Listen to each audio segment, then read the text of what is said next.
84 வயதில் விஜயகாந்திற்கு நேரில் அஞ்சலி செலுத்திய கவுண்டமணி மனுஷன் கண் கலங்கிட்டாரு. வீடியோக்குள்ள போறதுக்கு முன்னாடி நம்ம சேனலுக்கு புதுசா வந்திருந்தீங்கன்னா மறக்காம சப்ஸ்கிரைப் பண்ணுங்க. வாங்க வீடியோக்குள்ள போலாம்.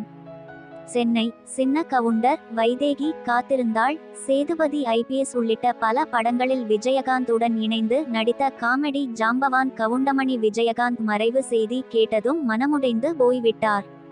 சென்னை கோயம்பேட்டில் உள்ள தேமுதிக அலுவலகத்தில் பொதுமக்கள் மற்றும் பிரபலங்களின் அஞ்சலிக்காக வைக்கப்பட்டிருக்கும் விஜயகாந்தின் உடலுக்கு நேரில் வந்து அஞ்சலி செலுத்தி உள்ளார் கவுண்டமணி. சினிமா பிரபலங்கள், அரசியல் தலைவர்கள் மற்றும் பொதுமக்கள் என பலரும் விஜயகாந்தை கடைசியாக ஒருமுறை பார்த்து விட வேண்டும் என தேமுதிக அலுவலகத்தை முற்றுகையிட்டு வருகின்றனர்.